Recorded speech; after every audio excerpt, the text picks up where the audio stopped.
On ne sait plus ce que l'on mange, et puisqu'on n'a plus confiance en rien, on se fie au logo, on se fie au label, on se fie aux bonimenteurs, aux gourous qui promettent tel ou tel régime, on se fie parfois à ceux qui nous disent boycottons ceci ou cela. C'est très facile parce que ça évite d'avoir à se poser la bonne question, c'est pourquoi j'en suis arrivé là, pourquoi moi je me dégoûte à force de manger mal.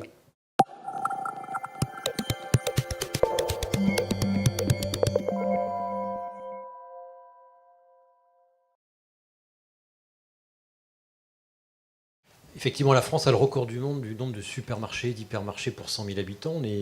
On est au-dessus des États-Unis. Il y a les Russes qui sont en train de nous rattraper. C'est vraiment typiquement français, parce que même aux États-Unis, où on mange mal, certes, on trouve encore des épiceries de centre-ville. Ah oui, mais alors pourquoi spécifiquement en France, pays de la grande bouffe, pays qui a inventé les villages, l'art de vivre, qui a inventé l'art de vivre, c'est assez étrange. En tout cas, c'est pas que les hypermarchés. Il y a la sainte trinité de l'hypermarché, du frigo et de la bagnole. On a grandi avec cette idée-là aussi. Moi, j'ai toujours connu mes parents allant au supermarché. Je les voyais faire le marché de temps en temps, mais la source d'approvisionnement principale, c'était le supermarché.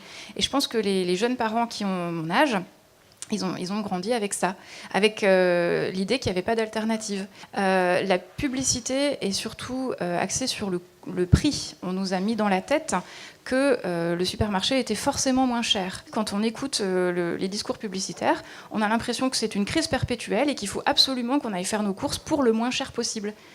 Voilà pourquoi je pense qu'on n'a pas idée de faire autrement. Pour les petits supermarchés de campagne, il y a un intérêt réel à commercialiser les produits des producteurs locaux. C'est pas forcément mal, hein, je veux dire, les producteurs locaux sont aussi contents d'écouler une certaine quantité de marchandises via le supermarché, une quantité qu'ils ne pourraient pas écouler tout seuls, ou que ça leur demanderait beaucoup plus de temps s'ils devaient se charger de la vente. Voilà. Mais ça fait partie de l'image du supermarché. Il faut que le directeur du supermarché aille à la chasse avec les gens du village et qu'il soit complètement inséré dans le tissu local pour que les gens viennent au supermarché. Mais ça lui permet de vendre tout le reste. Après, c'est pas... Voilà, c'est de l'image de marque. En partie, ouais. La grande distribution qui va mal, contrairement à ce qu'on pense, un modèle économique qui est en train de s'effondrer.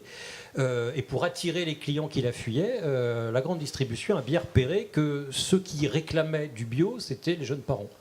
Donc les jeunes parents qui allaient dans les supermarchés, on leur a mis des linéaires et des têtes de gondole à l'entrée du magasin, et c'est ça qui a fait la croissance du bio. Et donc ils ont démocratisé le bio. Il faut reconnaître que c'est la grande distribution qui a fait la croissance du bio depuis 5-6 ans.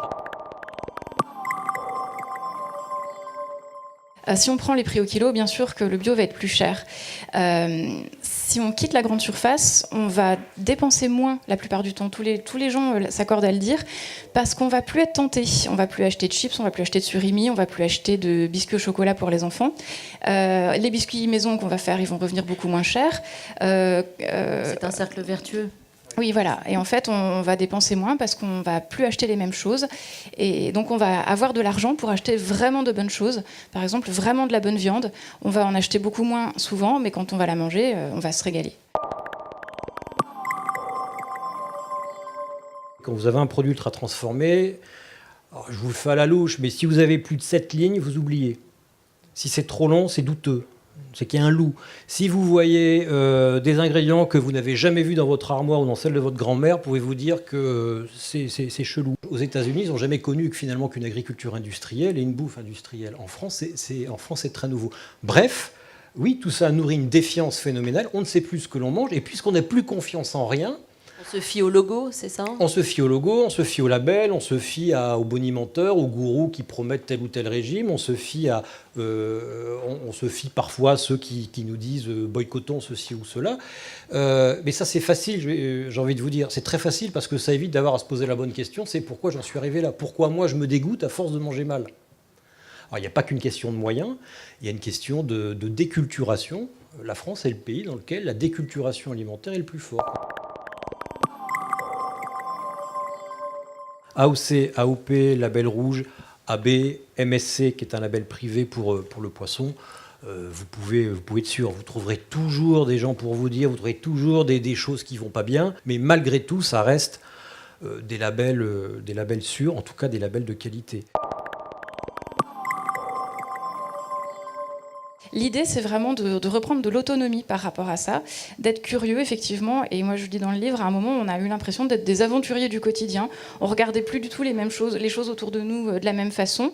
Et voilà, parfois, quand on sort du supermarché, on se met à chercher des choses auxquelles on n'avait pas pensé. Par exemple, une des premières choses, c'était les mouchoirs. Ah mince, comment je vais faire pour acheter des mouchoirs ? J'ai essayé en pharmacie, et puis finalement, je me suis tournée, puisque le but, c'était aussi le zéro déchet. J'ai sauté le pas. Ça m'a décidé pour les mouchoirs en tissu. Si vous achetez bio tout en allant toujours à l'hypermarché, en étant dans votre bagnole et en bouffant des chips devant la télé, ça ne servira à rien du tout. Non mais voilà, c'est pas le bio, ou c'est pas le sans lactose, ou c'est pas le véganisme qui tout d'un coup va changer votre mode de vie et va changer la planète. C'est vraiment une interrogation sur votre façon de vivre.